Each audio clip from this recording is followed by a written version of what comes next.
Are you struggling to find work-life balance? Gusto mo malaman ang sikreto kung paano ka magiging matagumpay at syempre, paano ka rin yumaman? You got to finish this episode. Videos that will make you wealthy and debt-free.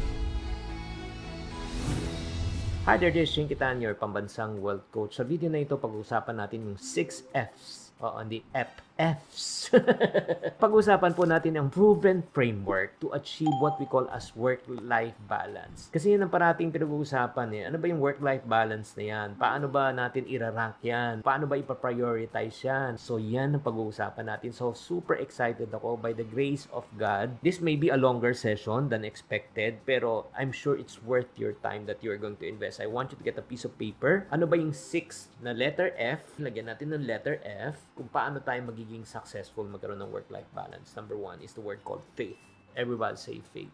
I think that's the first priority because that's the foundation of everything. Without faith, all will fall apart. Again, ito lang, I just like to clarify. I respect kung ano man religion mo. Faith is not about religion, but faith is all about your belief system, your purpose, yung core values mo. So, parang saan mo nilalagay ang pananampalataya mo? Like, for example, ang pananampalataya ko, hindi ko nilalagay sa negosyo ko, sa kakayahan ko, sa good looks ko. Okay, ang pananampalataya o pananalig ko ay nilalagay ko sa Diyos, sa poong may kapal, sa atong Ginoo. It's God who gives us the ability to produce wealth. Bakit siya ay number 1 priority ko? Kasi when you have faith, something greater than yourself, nagkakaroon ka ng tinatawag ng power, nagkakaroon ka ng purpose, nagkakaroon ka ng clarity, nagkakaroon ka ng hope, nagkakaroon ka ng sense of direction, na alam mo that God will never leave you nor forsake you, nagkakaroon ka ng backup. When you are in relationship with a higher power, and that is God Almighty, and I declare His name for me is not the man up there, not down there. I declare the person that I know personally and have relations no other than Jesus Christ, my Lord and my Savior. Because I believe in that higher purpose. Alam mo mangyayari niyan? Nagkakaroon ako ng clarity.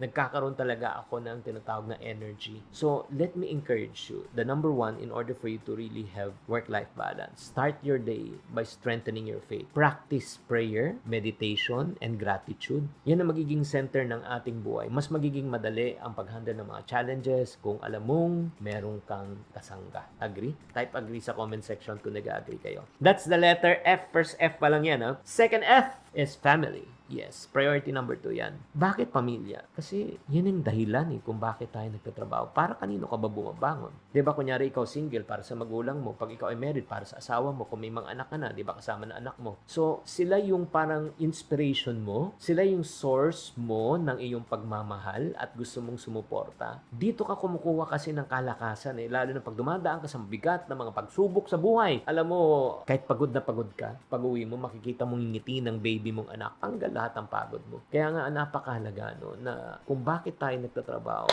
is time with family. Hindi lang financial support, kundi yung, for me, quality time is spent as quantity time. Kaya nga, napaka-challenging yan para sa mga OFW na sana naman hindi maging permanente na pagwalay nyo. Pansamantala lang yan, makabalik kayo. Kasi nga, you have to be present, engage your spouse and your kids, make time, di ba? Sa totoo lang, kausapin yung mga kababayan nating OFW. Pagpipiliin sila na talagang oras sa pamilya o malaking kita, syempre, masabihin natin both. Pero kung given one choice, oras para sa pamilya. Kaya nga, ano ba yung leksyon po natin dito? If you are here present, please schedule regular family time. I date my wife for over 25 years, once a week. Never fails. So, kailangan po talaga may quality time. At the same time, make sure na lagi kang present sa mga important moments, birthday, anniversaries, mga importante mga school events. No, that's number 2. Third, in order for us to have work-life balance after faith, family, next is finance. Third priority yan. Kasi po, paano mo papakainin ng pamilya? Wala kang pera. Marami tayong mga pangarap, di ba? Ang pangangailangan, tubig, kuryente, upa, gamot, gatas, edukasyon ng anak, kalusugan, di ba? So, yung goal natin is financial freedom, di ba? Again, it's not just earning about money. Kasi ang nangyayari nangyayari po niyan, minsan panay pera na lang po, nakakalimutan na po natin yung pamilya. Kaya nga, it's very important, no, for us to understand the purpose of money is to make life easier, para pagaanin ang buhay natin. Kaya nga, pagka ang pera, ika nga nagpapabigat ng buhay mo, chances are mali ang paggamit mo. So, make sure that you use your money wisely. Kaya nga, proper financial management, matutong mag-save muna, matutong mag-invest, magpalago, diba? Huwag pumasok sa utang, huwag magmamadali. So, it's very important that at the end of the day, it's not how much money you make, it's how much money you keep and you grow. So, number 1, again, faith. Number 2, family. Number 3, finance. Are you learning so far? Yes, yes, yes. Type learning if you are. And then number 4, fourth priority. Ngayon, may pera na ako. Alam mo ang kailangan pangalagaan natin para mag-work-life balance tayo? Fitness. Kahit gaano ka ka-busy, health should be a priority. Why? Kasi sa totoo lang, aanhin mo ang lahat ng kayamanan mo kung hindi ka naman malusog, hindi mo malalasahan ang pagkain, di ba? Parang masasayang lang eh. Ito yung nakakalungkot. Kaya nga tinatawag na work-life balance, kapatid. It took you a lifetime to earn the money. So, lahat ginawa mo na para kitain ng pera, di ba? Use all the health in your life to gain all the wealth in your life. But at the end of our lives, we use our wealth naman, ang pera naman, to gain back our health. Saan napupunta ang pinag-ipunan natin? Sa doktor, di ba? Sa ospital, sa gamot. So, invest in your health na talagang kailangan po natin yan. Kaya nga, eat right, sleep right, and then exercise right. So, at least ako, everyday, I walk at least 5,000 to 10,000 steps. That's number 1. Number 2, fruits, veggie, and protein. Fruits, veggie, protein. And syempre naman, I sleep. I try my best to sleep 8 hours. By 10 o'clock, yan ang goal ko, tulog na ako. So, that is, again, the key. Fitness. Let's go to number 5. Ano pa yung number 5 sa F? Sige nga, guess nyo nga. Guess. Again, meron na tayong faith, meron na tayong family, finance, fitness. Alam pang 5 na talagang work-life balance? Friends. For good times and bad times, that's what friends are for. Importante ang mga kaibigan, di ba? Support group natin. Pero, you got to choose the people that you want to surround yourself with. Di ba, may kasabihan nga eh, you become an average of the 5 people that you always spend your time with. Kung 5 kasama mong tomador, pang-6 ka. Pag 5 kasama mong reklamador, pang-6 ka. Pag 5 ang kasama mong milyonaryo, di ba? Pang-6 ka.